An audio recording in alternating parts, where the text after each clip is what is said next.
আসসালামু আলাইকুম প্রিয় দর্শক, আবারও নতুন একটি রেসিপি নিয়ে হাজির হয়েছি আপনাদের মাঝে। তেলে ভাজা এই কেকটা বানিয়ে দেখতে পারেন। কেকটা অনেক সফট হয়, তুলতুলে। এই কেক আপনি একটি ডিম দিয়েই বানাতে পারবেন।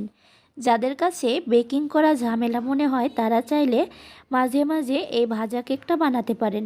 আজকে আমি তেলে ভেজে খুব সহজে এই কেক রেসিপিটি তৈরি করেছি। আশা করছি এই কেকের রেসিপিটি ছোট থেকে বড় সকলেই খুবই পছন্দ করবে। আর এই কেকটি খুবই সফট হয়, খুবই নরম হয়। দেখতে যেমন সুন্দর, খেতেও তেমনি অসাধারণ ছিল এই কেকের রেসিপিটি। আপনাদের কাছে যদি আমার এই কেকের রেসিপিটি ভালো লেগে থাকে তাহলে অবশ্যই আমার চ্যানেলটি সাবস্ক্রাইব করবেন, একটি লাইক দিবেন এবং আপনার ফ্রেন্ডস ফ্যামিলির সাথে অবশ্যই আমার এই ভিডিওটি শেয়ার করবেন। আশা করছি আপনারা আমার পাশে থেকে আমার পুরো ভিডিওটি দেখবেন এবং লাইক সাবস্ক্রাইব করে যাবেন। যারা একদমই কোনো ঝামেলা চাচ্ছেন না, ঝটপট বানিয়ে নিতে পারেন সকাল বিকালের নাস্তা হিসেবে এই রেসিপিটি। খুবই টেস্টি একটি রেসিপি। তো খুব সহজে কিভাবে আমি এই কেকটা তৈরি করেছি তারই মূল রেসিপিতে চলে যাচ্ছি। এখানে একটি বাটি নিয়ে নিয়েছি। এখানে বাটির মধ্যে দিয়ে দিচ্ছি একটি ডিম। তবে আপনারা যদি কেকের পরিমাণটা বেশি করে বানাতে চান তাহলে ডিমের পরিমাণটা এবং সব উপকরণ বাড়িয়ে দিবেন। এখানে দিয়ে দিলাম 1/3 কাপ চিনি। এখন এখানে দিয়ে দিচ্ছি 1/2 চা চামচ ভ্যানিলা এসেন্স। আর এখানে দিচ্ছি স্বাদ মতো লবণ। এখন এই সবগুলো উপকরণ খুব ভালোভাবে মিশিয়ে নিতে হবে যাতে করে চিনিটা একদমই গলে যায়। তো এখন আমি একটা হ্যান্ড বিটারের সাহায্যে খুব ভালোভাবে সব কিছু ফেটিয়ে নিচ্ছি। তো এখানে আমার ডিমটা ফেটানো হয়ে গিয়েছে। এ পর্যায়ে আমি সব উপকরণগুলো অ্যাড করব। এখানে দিয়েছি 1/3 কাপ সুগার পাউডার। আর এখানে দিয়েছি 1/2 কাপ পরিমাণের ময়দা, 1/2 চা চামচ বেকিং পাউডার দিয়েছি। আর এখন এখানে সবগুলো উপকরণ একসাথে খুব ভালোভাবে মিশিয়ে নিতে হবে। এটা আপনারা চাইলে হাতের সাহায্যে করতে পারেন, তবে আমি একটি চামচের সাহায্যে সব কিছু একসাথে মিশিয়ে নিচ্ছি। এই কাজটা একটু ধৈর্য সহকারে করতে হবে। তো দেখুন, এভাবে কিন্তু মিশাতে মিশাতে একটা আঠালো ভাব চলে এসেছে। আমার সব উপকরণ মিশানো হয়ে গিয়েছে। আমি এখন এই কেকগুলো ভাজার জন্য চলে যাচ্ছি চুলায়। আমি এখন চুলায় বসিয়ে দিয়েছি একটি কড়াইতে দিয়ে দিয়েছি পরিমাণ মতো সয়াবিন তেল। এখানে কেকটা ডুবো তেলে ভেজে নিতে হবে, তাহলে খুবই সফট হবে আর খুবই ফুলকো হবে।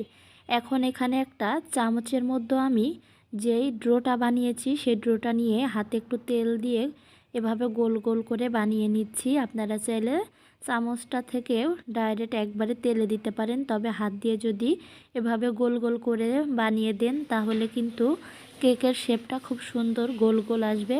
তো এভাবে করে আমি হাত দিয়ে এই কেকের শেপটা দিয়ে নিচ্ছি। তো এভাবে করে খুব সুন্দরভাবে কেকগুলো আমি বানিয়ে নিচ্ছি। তা আপনারা চাইলে যে কোনো শেপ দিয়ে বানাতে পারেন, তবে এভাবে গোল গোল শেপ দিয়ে কেকটা বানালে দেখতে কিন্তু খুবই সুন্দর দেখা যায়। আর যে কোনো জিনিস দেখতে সুন্দর দেখা গেলে কিন্তু খেতেও মন চায়, তাই না? তো একটু দেখতে সুন্দর করার জন্য আমি গোল গোল করে বানিয়ে নিচ্ছি।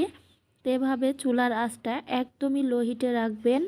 লো হিটে রেখে একটু ধৈর্য সহকারে এই কেকগুলো ভেজে নিতে হবে। তো আমি উল্টে পাল্টে খুব সুন্দরভাবে এই কেকগুলো ভেজে নিচ্ছি। যে পর্যায়ে দেখবেন কেকটা কালার চেঞ্জ হয়ে এসেছে, এ পর্যায়ে কিন্তু আমাদেরকে কেকটা উল্টে দিতে হবে। তো দেখুন, আমার এক সাইড যখন কালার চেঞ্জ হয়ে এসেছে আমি অপর সাইডটা উল্টে দিয়েছি। এখন আমি কেকগুলো উঠিয়ে নিচ্ছি, যেহেতু আমার দুই পাশটাই খুব ভালোভাবে ভাজা হয়ে গিয়েছে। তো এই যে কেকগুলো আমি উঠিয়ে নিচ্ছি।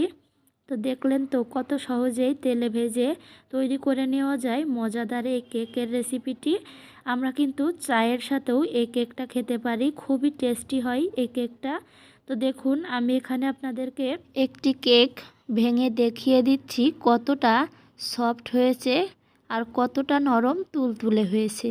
এই কেকের ভেতরটা খুবই সফট ছিল, খুবই নরম তুলতুলে ছিল, গালে দিলেই মিলিয়ে যাবে। তো আশা করছি আমার আজকের এই কেকের রেসিপিটি আপনাদের সকলের কাছে খুব ভালো লেগেছে। ভালো লাগলে অবশ্যই কমেন্টের মাধ্যমে জানাবেন। তো আজকের মতো এখানেই শেষ করছি। আবারও ফিরে আসবো আপনাদের মাঝে নতুন কোনো অন্য রেসিপি নিয়ে। ততক্ষণ আপনারা সুস্থ থাকুন, ভালো থাকুন আর আমার চ্যানেলকে সাবস্ক্রাইব করুন। আসসালামু আলাইকুম।